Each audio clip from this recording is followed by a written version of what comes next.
Why are French fries always better at restaurants? I think I found the perfect French fry. My fries have been missing just one step. Let's go over that today. It starts with the perfect potato for the French fries. And this is the potato I'm talking about, an Idaho russet potato.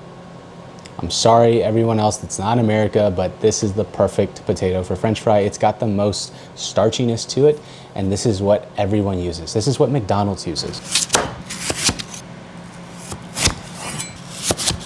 And you might notice that I'm cutting them not quite into wedges, but into wedges.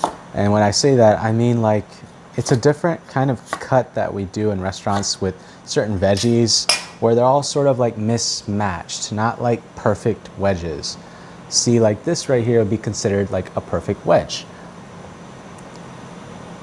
But this, on the other hand, no, it's like cut like different surface areas. It looks more gem-like, which is why we call this the gem cut. And I love cutting different vegetables like this. It just gives it more character and it gives it more surface area. So I like to do gem cuts with certain veggies. Now you're seeing me try something new here, so we're gonna see if it works. But if you saw my last French fry video, that's doing pretty well. What you gotta do for the triple cooked fries is you first need to blanch them or bring them up to a simmer in some cold water. And you wanna cook them all the way through. But that is a real big pain in the ass. Not only do you need to bring that big pot of water to a boil, but to fish the potatoes out while they're falling apart and gently lay them onto a tray is a real hassle. So I'm gonna steam them. This will be much easier than fishing them out while they're falling apart. Instead, I'm gonna bring them to the point that they're falling apart, and then I'll just be able to lift them off of the tray and stick it right in the fridge. Way easier. All right, now you see this? If I pick it up, it starts to fall apart. It's way too soft to handle. That's how I know I'm where I wanna be. I want these fries to be basically cooked so far that I can't even handle them, which is why I'm steaming them instead, and it looks like it worked. And then I could put them into the fridge with ease, let them cool off for I'd say about 1 to 2 hours minimum. Should probably pull you guys out.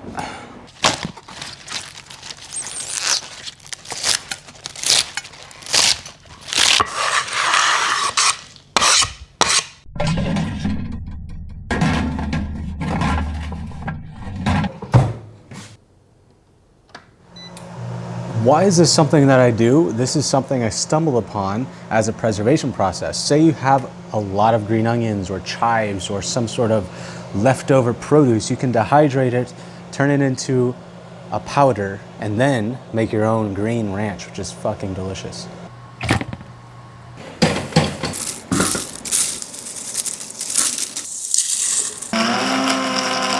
Now I sort of rushed the process, so forgive me if it's not as fine looking as you. Generally, I would say just let this stuff dehydrate for like hours and hours. I just do it overnight because it's easier. But yeah, this is a really nice green onion powder. You could do a chive powder and just garnish things. I've garnished pastas with this, steaks with this, so many things with this, and this smells so good. Now for green ranch, we need the green scallion onion powder. Black pepper. Black pepper is one of those things that's very important in ranch, so I always go quite a bit heavy on my black pepper. Citric acid, that's gonna add brightness. Now we could make our own aiolis for this, but we're at home, we don't really need to do that. It's fine, do it if you want, but I think QP mayo is fucking delicious, and it's actually probably better, so I'm using QP mayo for this ranch. Why buttermilk for ranch? Why do people make buttermilk ranch? Well, buttermilk has a very distinct tanginess to it, which will balance out all that fattiness that you're gonna get with the mayo. So that's why buttermilk is usually used. It's got a very distinct flavor. And also, as you can tell, it's a lot thicker than regular milk. So it's gonna add a balance to this. And now, here we go for the final product, my green ranch. Season it with salt to taste. I can't wait 2 days to eat my French fries. Well, don't worry, Shaham. This does not take 2 days. I mentioned in the first video just to cool them off completely. This could take anywhere between 2 hours to 4 hours. But I just think it's best to do it overnight so you don't have to be playing the waiting game. Prep ahead of time. Prepping things ahead of time makes our life easier. So don't just make a little bit, make a lot, so you have a lot ready to go. Why is fried food delicious? Because fat is delicious. So the type of fat you're gonna use to fry your potatoes is gonna make all the difference.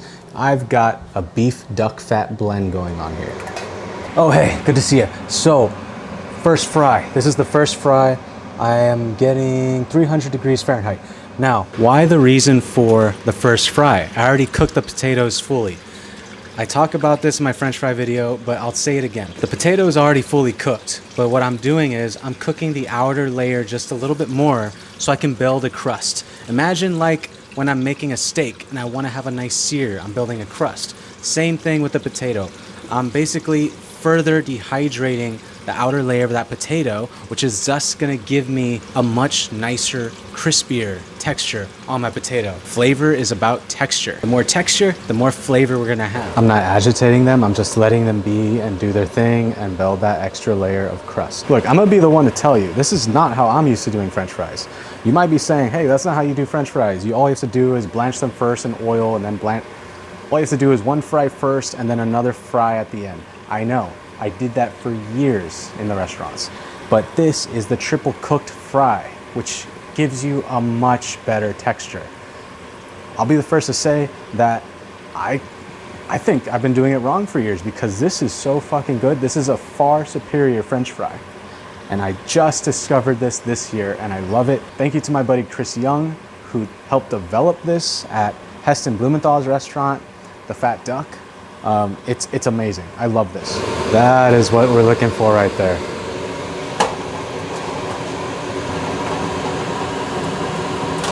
These just get tossed into my fridge for about 10 to 15 minutes. And like I said, you could toss them in overnight if you want, but it does not take a whole day. Just 10 to 15 minutes is all you're looking for.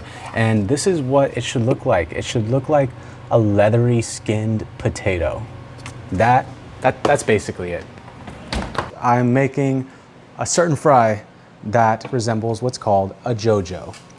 If you've ever been to a grocery store or a deli and you've ordered the French fries or the JoJos, you know what I'm talking about. It's those potato wedges that are usually darker seasoned, and they always have like that robust, bold, tangy, zing flavor. And to me, that is that of a chicken fry. And I think this probably came from these places. It's because they fry it in the same fryers that they're doing their chicken fry. Therefore, it's getting those spices. So what we're gonna do is we're going to mimic that today for our JoJos, or our perfect French fries.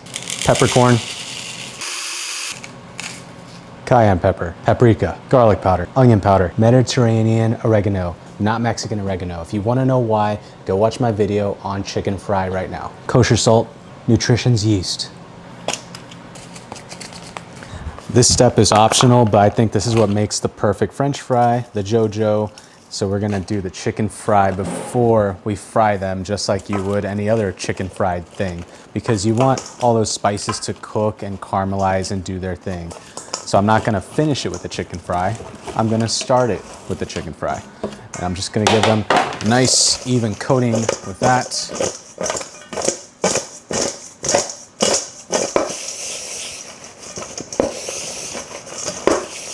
There we go. Now it's starting to look like one of those grocery store fries.